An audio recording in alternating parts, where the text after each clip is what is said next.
I want to just comment, I'm a psychiatrist, I'm also a neuroscientist. I did my training here, met one of my classmates from the early 80s here, did the training as well. I want to provide you with sort of two opposite perspectives to start this off. You've heard a lot about how much work needs to be done, and how the future holds great things if we can get there. And I certainly want to emphasize that, and my focus of most of my talk is going to be on that. But in listening to the speakers this morning, I also feel compelled to tell you that there are a lot of tools that we have to help people who are suffering with mental illness. There's a lot of power that we can already bring to bear on these disorders, and a lot of help that can be provided. I think the single biggest hurdle is one of stigma and fear of going for help.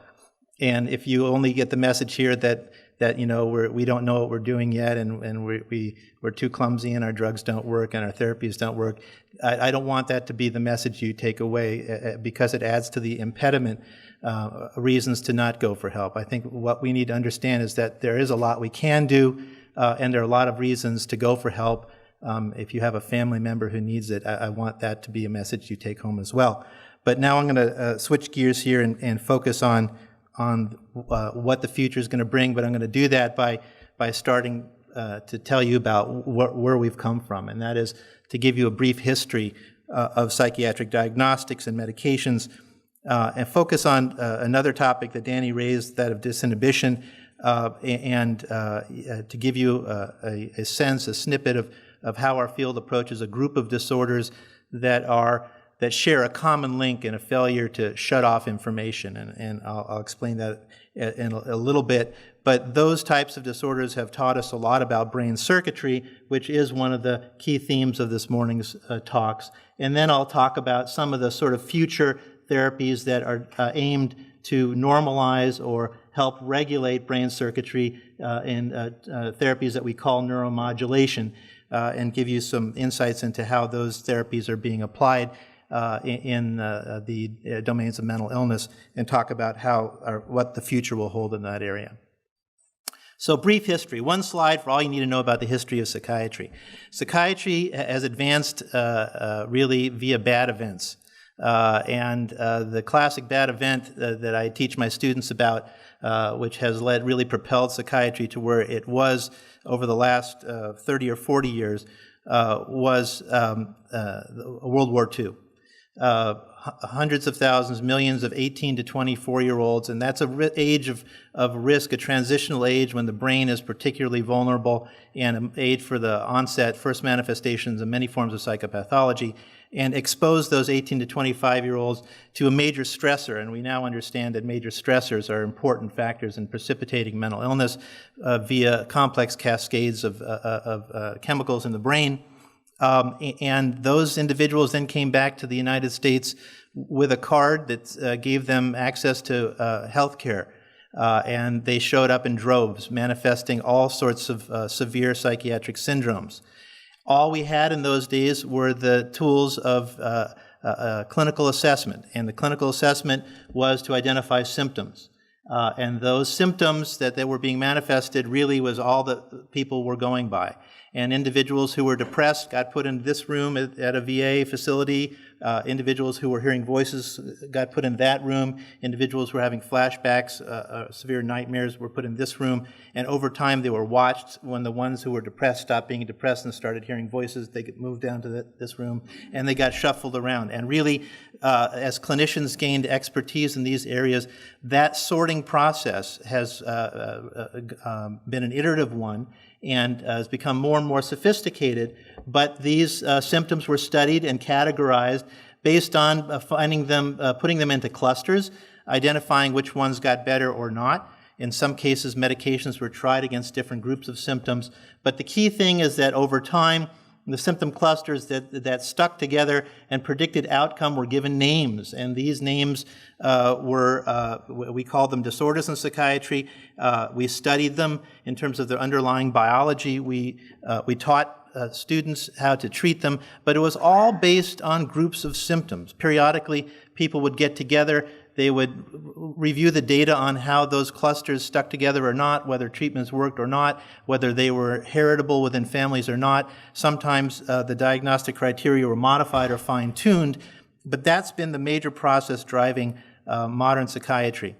What that has done for therapeutics is that many of our therapeutics have been based on serendipity. Drugs that got tried on groups of symptoms that worked were kept. Classic examples are drugs that were first used to treat as antidepressants were developed based on their effects. They were first tried as treatments for tuberculosis. And they didn't work against tuberculosis, but people who were depressed with tuberculosis looked like they felt better, so then they got tried in people who didn't have tuberculosis and were depressed. But when we get a hit, when there's a drug that works, a chemical that works to reduce the symptoms, then they're handed off to chemists who twist the molecules around, make different variations of that drug that then get put into trials. Again, in the trials, the outcomes we're looking at are symptoms, and the drugs that work, we make more of. The ones that don't, we don't. And that's pretty much the process that has evolved and has yielded really copycat versions of the same types of drugs that we've been working with for much of the last 50 years. And this is the slide that Ralph showed you at the beginning. Really, this is why we're here. And again, to reiterate, this is the number of mechanistically distinct drugs to treat these different areas, and that in the 1950s we more or less had two, and the drugs for heart disease were right there with us. But in the last 60 years or so, our compendium of pharmaceuticals that are effective really hasn't grown, and that's because we're using the same approach, and that is looking at symptoms and trying to figure out a medication that will reduce a symptom. So we don't really study the biology as much as we should. We don't understand the biology as much as we should, and where the future will take us to a large degree is going to depend on our understanding of that biology. Now, the shift from symptoms to domains of function is something that's happened of late, and it's been driven by the NIMH and Tom Insel. And I told you that every few years the psychiatrists get together and argue about the diagnoses and whether they should be changed. The Diagnostic and Statistical Manual in Psychiatry is what describes these diagnoses. Again, they're based on the presence of certain cardinal symptoms, how long they've been there, the fact that they've caused some functional impairment, and then certain exclusion criteria, that is, they're not being caused by some other condition. But this general structure is the same structure that we started with in 1952 and has evolved now to our current version, the DSM-5. And this has all been symptom-based. But of late, there's been a shift to understanding mental illness in terms of domains of function, and that is the understanding that there are many different domains, for example, those of negative valence or positive valence systems, that cross disorders, cross diagnostic categories. You can be depressed and have schizophrenia as a diagnosis. You can be depressed and have bipolar disorder, and you can be depressed and have a major depressive disorder. The notion of depression as a unifying feature and as a domain to be studied is what's come out of this, rather than trying to understand individual disorders that are based really on the presence or absence of specific symptoms. One of these domains of function is that of cognition and cognitive systems in the brain, and one of the functions of cognitive systems in the brain is response inhibition, and that's what I'm going to talk to you about next. So this shift in paradigms from symptoms to domains of function has been accompanied by a shift in the level of analysis. And this is something that Terry talked about earlier today, and that is, instead of focusing on the clinical symptoms, in order to understand domains of function and how the brain controls those domains of function, we move past the clinical symptoms and delve down deeper using simple behaviors to understand underlying neural circuitries. Now, the behaviors that Terry showed you in his mice are not simple behaviors. They're very complex behaviors. They're made up of millions of different parts of behaviors, really. And I'm going to show you how we use those simpler versions of behavior in order to understand brain circuits, and then how that leads us to interventions to regulate or regain control over those circuitries. This has been the initiative that you've heard described already this morning for brain mapping, and again, the focus here is on brain circuitry. Okay, so now I'm going to talk about inhibition and I'm going to start with the big picture. Most of your brain is designed to shut out information. You know, when we think about the brain, we say it's a sponge, it absorbs everything out there in the environment, but in truth, most of your brain is set up to inhibit. You need to inhibit in order to understand and focus on what's relevant. Right now, you all are getting more information than you can possibly deal with. You're getting the hum of the computer or projector behind you. You're getting the taste of the orange juice that you had or the coffee that you had at the snack. It's residual in your mouth. You're getting the realization you didn't have a coffee at the snack and you really are going to need one to make it through the circuit talk.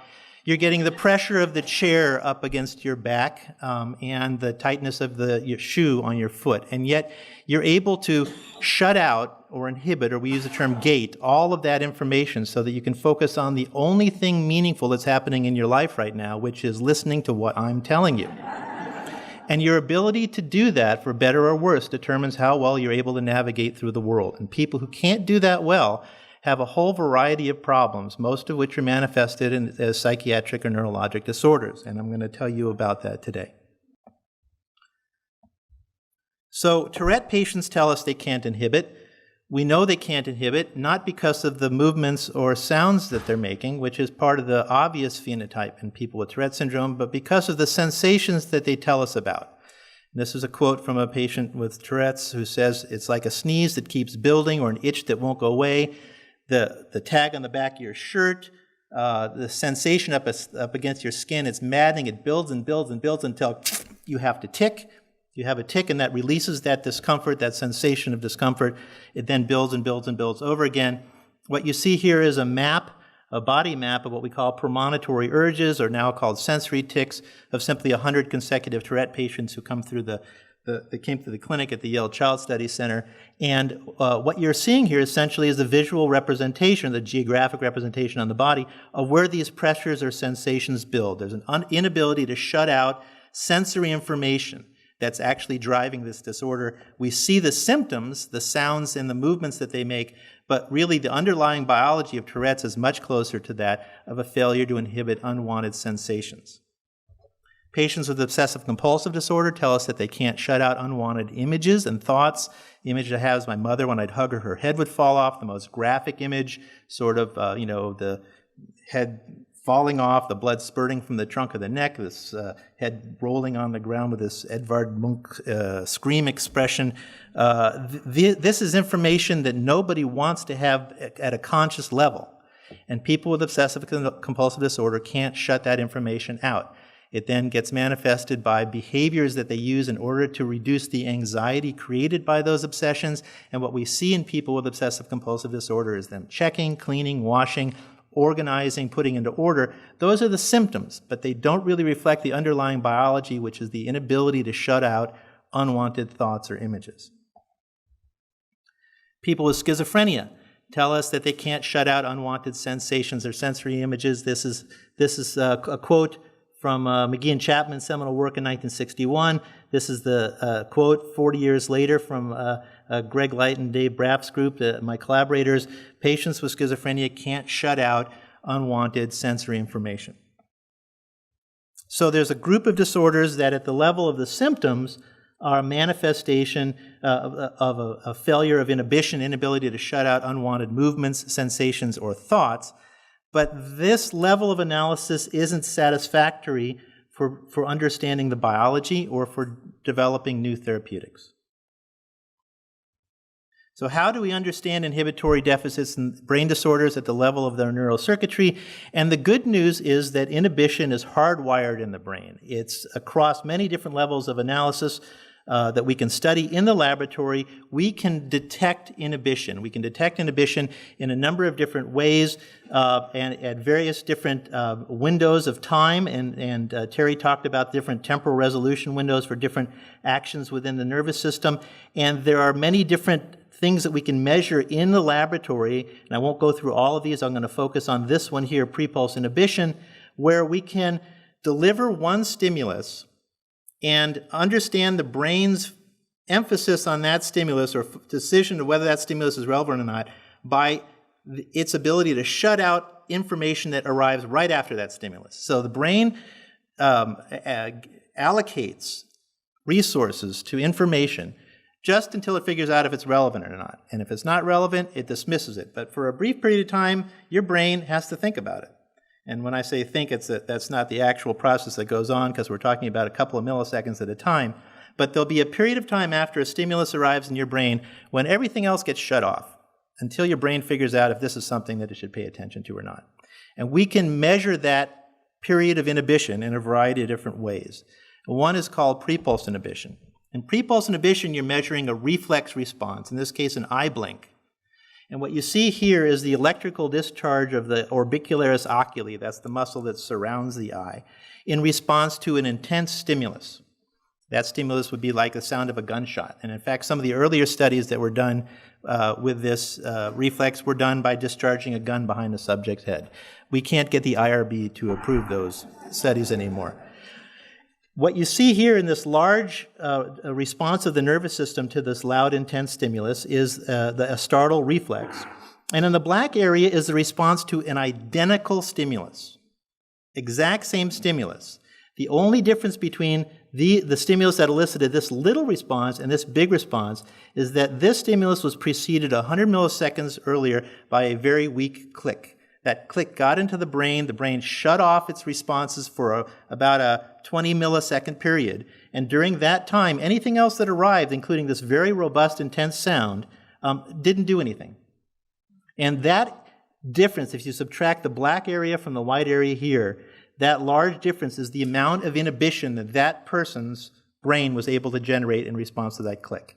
And we can quantify that very precisely. And this serves as a simple behavior that, in essence, is an avenue that takes us between the clinical phenotype of inhibition, loss of inhibition, down into a neural circuit. So this amount of inhibition, and the amount of inhibition here is shown as a fraction or a percentage here, so more inhibition leads to a larger number, turns out to be an important measure in the laboratory and distinguishes patients with a variety of different brain disorders from patients without them. This is a study that was done by David Braff in our Department of Psychiatry in '92, and this shows 3 different temporal gaps between that weak click and the robust stimulus and the amount of inhibition that that click is generating. And what you see in the white bars is the amount of inhibition generated by a control population, and in the filled-in bars, the amount of inhibition to the exact same stimuli by patients with schizophrenia. And if we were to show you the first-degree relatives of patients with schizophrenia, they would be about halfway in between, even though they don't have the clinical phenotype of the schizophrenia. And whether the stimuli are acoustic or tactile, and we've done it with a variety of other kind of stimuli, patients with schizophrenia only generate about half as much inhibition as they should. This is not specific to schizophrenia. In fact, it's characteristic of a variety of different disorders, including Huntington's, Tourette's, OCD, and others where there is a failure of this automatic sensory motor inhibition. So this is a laboratory measure that allows us to get at a very precise level the same phenomena that we describe conceptually in terms of clinical symptoms. The advantage, of course, is that we can then study this in the laboratory in ways that we can't study symptoms. And we can study it across species, from mice, rats, using a variety of different preparations, a variety of different primates or marmosets, higher primates to my daughter 20 years ago, who was volunteering for one of our studies. So you see the electrodes right there on her eye muscle. And what you see in terms of the amount of inhibition across a variety of different domains, I'm just showing you the domain of different pre-pulse intensities here, is that if you look at humans and rats, they show very parallel functions. And that's because the circuitry regulating this form of inhibition is more or less the same across species. And you can use this tool of inhibition as a portal to understanding the organization of brain circuitries, and this represents about 20 years of work from our laboratory where we were going point to point in the nervous system and modifying it in a rat in order to understand which of these connections regulate the amount of inhibition of this simple reflex. And so while the reflex itself is controlled at a very basic part of the nervous system, low down, all the rest of the brain descends down and regulates the amount of inhibition that determines how much your brain is going to gate out or filter out that information. So this takes us down to the level of neural circuits. We developed a lot of neural circuit models in those days. This comes from some work we did in the mid-'80s looking at different neural circuit models for different brain disorders, from Parkinson's disease to the dyskinesias, depression, and psychosis. I'm not going to take you through the circuitry in detail, but to say that there is 4 key nodes, which we call CSPT circuitry, corticostriatal palatal thalamic circuitry, and these 4 nodes turn out to be quite important in terms of regulating inhibition. And they've become the targets for a variety of different neuromodulatory therapies that are being used in Parkinson's disease, obsessive compulsive disorder, Tourette syndrome, and others. Now, the real circuitry looks a little bit more like this. This is the same CSPT circuitry, but shown in a slightly different circuit diagram.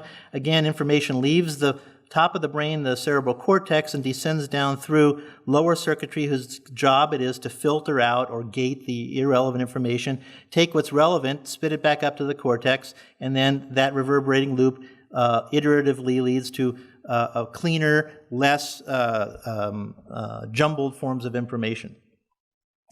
These nodes, the CSPT nodes, are ones that are impacted in these disorders of failed inhibition. I mentioned to you Huntington's disease, the loss of the medium spiny or spiny 1 GABAergic neurons in the head of the caudate nucleus. It's true with Tourette syndrome, where there's reduction in volume in certain portions of the ventral or lower down parts of the striatum, and a hyperinnervation of other parts of the striatum, that S letter there, with a chemical called dopamine. It's true in obsessive compulsive disorder, where you see a hypermetabolism, that is too much activity in areas of the orbital frontal anterior cingulate cortex in the head of the caudate nucleus. It's true in schizophrenia, where there's abnormalities at the level of thalamic circuitries and portions of the prefrontal cortex and mesial temporal lobe. So this CSPT circuitry turns out to be important in a variety of different disorders of failed inhibition. And again, we're not using this now as a series of symptoms. We're not talking about hallucinations or delusions or paranoia. We're talking about a loss of inhibition, which is a domain of cognitive functioning. So, easiest ways to correct abnormal neural circuit activity in brain disorders. I'm going to skip the first 3, even though I want to tell you these are the most important ways to correct abnormal neural circuit activity. The best way to change abnormal neural circuit activity is to change your thoughts and your behaviors. And that's accomplished in a variety of different ways. We heard about advocacy and being an advocate for yourself in Danny's earlier talk. I want to emphasize that in many disorders, a systematic approach to changing your thoughts and behaviors is the first key and changes your brain. And one of the key breakthroughs that we've learned about in the last 30 years of neuroscience is that if you change the way you think and you change the way you behave, you change your brain. And we've always drawn the arrow in the opposite direction. It makes us sort of passive observers of the process. But the truth is that if you willfully engage brain circuitries to control your thoughts and behaviors, your brain will change much like it changes when you learn how to ride a bicycle.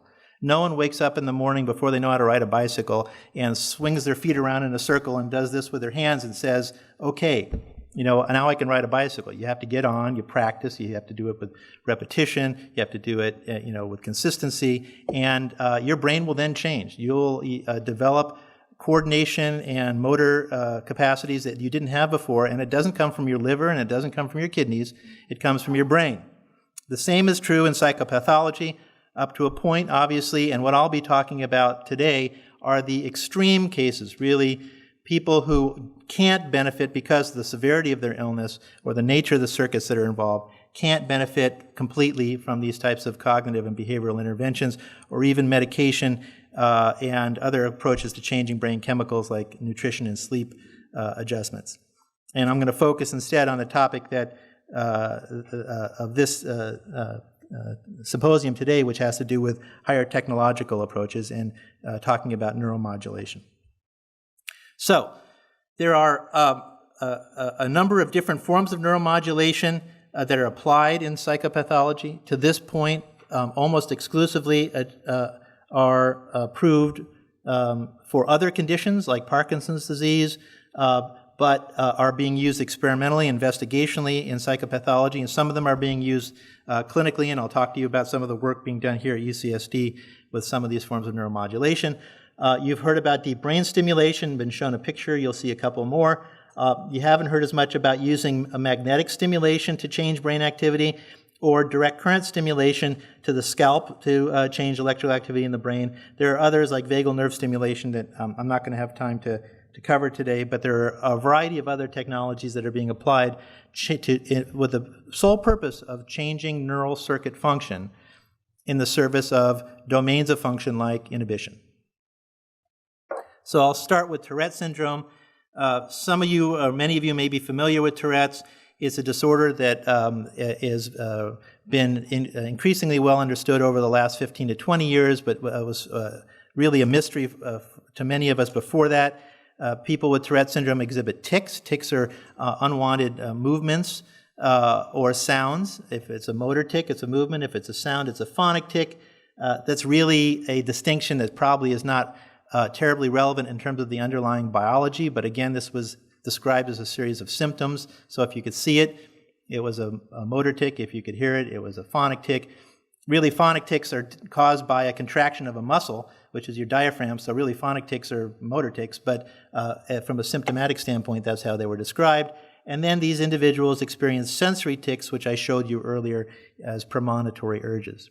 The main treatments for mild to moderate severity Tourette's are psychoeducation, telling the parents and the kid with Tourette's that this doesn't mean you're a bad person, that it's a biology behind it, it's an inherited condition, it's a reflection of activity in a particular brain circuit, and it's one that you can control. And that type of education and the self-advocacy that grows from it as a condition that you understand that you can control is really therapeutic. I won't get into that today. There are behavior therapies that increasingly are being used. They're evidence-based for the treatment of Tourette syndrome. The best one is called CBIT, which is a comprehensive behavioral intervention for tics. It really is a variety of a different form of a behavior therapy that was used since the 1960s and 70s for the treatment of disorders of failed inhibition. And it's been applied now systematically to Tourette's. There are people in town here who are experts in using it over at Rady Children's Hospital. And then medications also have been used. The medications primarily have been used to treat the comorbid conditions that go with Tourette's a lot. Obsessive compulsive disorder and attention deficit disorder are amenable to medications, and when you treat these conditions, the tics get better too. They're all part of the same overall biology. But there are some individuals who don't get better from medications or behavior therapies with Tourette's. Fortunately, it's a small minority of those individuals. About half of the people with Tourette's get better by the time they hit 20, regardless of what you do to them. So your main job as a therapist and as a clinician is to do no harm until they get to 20. Now, of course, there's a lot of growing and developing that they need to do before they hit 20, and you want to help them do that as best as possible. In trying to understand where to intervene at the level of this disorder, we've been intervening at the level of the symptoms, but we're now increasingly looking towards the abnormalities within neural circuits that I've told you about to try to identify targeted interventions that will work not just at a symptomatic level. One of those is deep brain stimulation. You heard about this earlier today. I think this guy poses for all of the pictures that they show for deep brain stimulation. The targets for deep brain stimulation for Tourette syndrome are varied, but there are individual studies of case reports and case series showing benefits at several different levels: the striatum, the pallidum, and the thalamus for the treatment of Tourette syndrome. None of these studies at this point are so compelling that this is used as a first-line treatment. This is what data typically looks like from a series of patients with Tourette's given deep brain stimulation. This is a symptom severity score, Yale Global Tic Severity Score. Bigger numbers means more tics. And individuals, this is individual number 1, so you can see here 6 patients. In total, probably worldwide experience with Tourette's and deep brain stimulation, I'm just guessing, is going to be around 200, maybe 250, very small numbers. But you see the promising outcomes that have caused people to think about this as a therapy, and that over time, the symptoms drop off fairly impressively with deep brain stimulation. Now, I've told you that over time, symptoms of Tourette's can drop off on their own, and that's why controlled studies are important. They do on-off studies with these stimulators to demonstrate that the benefits have to do with the stimulation. On the other hand, there are now case reports of kids with Tourette's getting deep brain stimulators to get them through to their age 20. The stimulators are turned off, the tics have gone away forever, as far as we can tell, and then the wires can get removed. Putting deep brain stimulators in kids into a growing brain is a very complicated thing, and this is not going to be a long-term solution for the treatment of this condition, but it's the use of this technology that is allowing us to think about sort of wireless approaches, some of which Terry was alluding to. It also points out the importance of advocacy groups and ethics in considering these. This was a statement from the Tourette Syndrome Association, the key advocacy group for this condition. I chair the scientific advisory board for 10 years of this organization, and we put together this statement, which basically said that we think this is investigational, it's promising, but it should not be a frontline treatment until we know more about it. The same type of concern and warning is something that I'm going to say applies to every type of technology that I'm showing you here today. Our job is to do no harm. Our job is to use the skills, clinical skills, diagnostic, therapeutic that we have available, and to think about and to step lightly towards the advances, many of which are still decades away. But this is one example of a technology that's gaining steam in terms of its efficacy for Tourette's. Deep brain stimulation has also been used to treat the most severe forms of obsessive-compulsive disorder. Again, these are people who don't get better with behavior therapy or with medication therapy. This was a study done in 2006 by Ben Greenberg, a buddy of mine. I'm only putting him up there because he is a UCSD neuroscience graduate school product before he went off to do his medical training and as a senior faculty member at Brown University. In this case, the electrodes are being placed in that S part of the CSPT circuitry, and in the lower down portion that I mentioned earlier, an area of the ventral striatum called the nucleus accumbens. And these are the drop-off in Yale-Brown obsessive-compulsive symptoms severity in people getting deep brain stimulation. This is their level of life function here, and showing it going up with deep brain stimulation, and both symptoms of depression and symptoms of anxiety dropping off in those patients with deep brain stimulation. Again, this is only for the most severe refractory patients, but it shows how neuromodulation within this circuitry that we learned about by studying losses of inhibition rather than trying to understand the symptoms per se has allowed us to access and develop this as a therapeutic approach. I mentioned repetitive transcranial magnetic stimulation. This is an intervention that's being used primarily to treat refractory forms of depression, but also is being used for chronic pain and other conditions. It involves the application to the surface of the head of magnetic pulses. There's no surgery involved. There's no special skin preparations involved. This is done as an outpatient procedure. This is what the one type of magnet looks like. What you see here on the y-axis is a depression score and the drop-off in that depression score in people receiving active transcranial magnetic stimulation compared to people who just get this wand waved over their head for that 6-week period. So this is a therapy that's for which there is an evidence base. It is effective. It's being used in special conditions, refractory conditions. It's being used here at UCSD. This is Dr. David Feifel, who's in our Department of Psychiatry. And the last neuromodulatory therapy I'm going to mention is transcranial direct current stimulation. It is exactly what it says, and that means that you're applying a direct current stimulation, essentially a 9-volt battery that you can wear in a baseball cap, to particular electrodes onto the scalp. And it is giving current to the top of the scalp, but that current is being distributed to a variety of different parts of the surface of the brain. This is a hallucination score in individuals with schizophrenia receiving the active form of the stimulation versus the controlled form. It's being used in a variety of different conditions.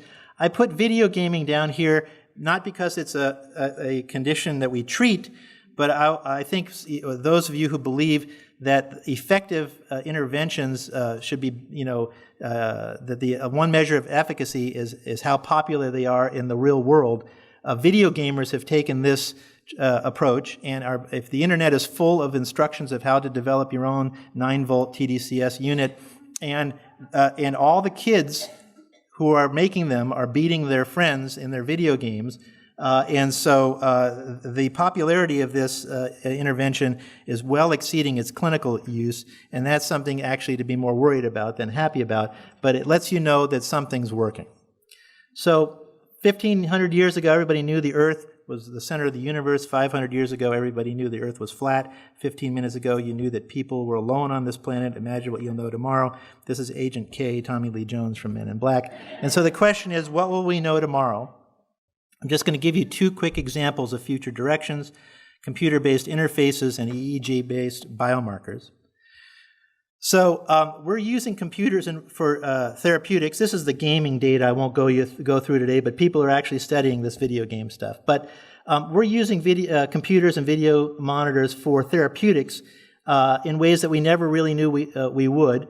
And we're finding ways to tying the computer function into brain function in a way that most effectively produces therapeutic changes. These data up here show different cognitive domains in schizophrenia patients that have been improved. That means moved to the right side of this line via the use of a particular type of a computer game. This one happens to be called Posit Science. I don't have any Posit Science connections, but there are other versions of it out there. This is a study of phobia in which patients are use a virtual reality computer-based program that takes them up to 10 stories high for the people who have a fear of heights, and allows them to desensitize to the fear associated with those heights. And this is combined with a drug, so that we're using a drug here, D-cycloserine, to not reduce anxiety. It doesn't reduce anxiety, but it facilitates the learning of that computer-based virtual reality extinction.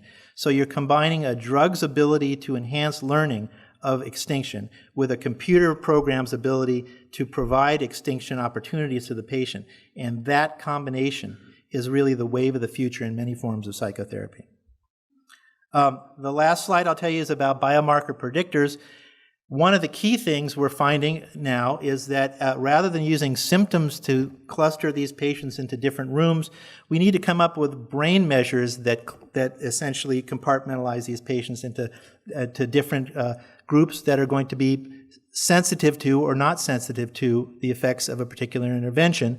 And there are brain electrical activity measures that we can use. One of them here is called mismatch negativity, but there are other examples. Mismatch negativity is an electrical discharge that your brain makes when it hears a stimulus that wasn't supposed to be there. So if you hear boop, boop, boop, boop, boop, beep, boop, at the beep sound, your brain puts out a mismatch potential, and the amplitude of that potential is a predictor of how much you gain from these types of computer learning paradigms. There are bioengineers here at UCSD who are developing portable ways using iPods and others to measure these mismatch negativity and other electrical brain events as predictors to identify patients who are going to benefit or not from particular types of therapies. So that's what I've told you. I gave you a brief history of psychiatric diagnostics and medications, focused on the use of symptoms and symptom clusters, the serendipity of medical approaches, then talked to you about a domain of function, that's a failure of inhibition that cuts across all these different diagnostic categories, or many of them, the circuitry that underlies it, and ways we're trying to approach that circuitry via neuromodulation, and then a peek into the future. And with that, I'll stop and thank you for your time.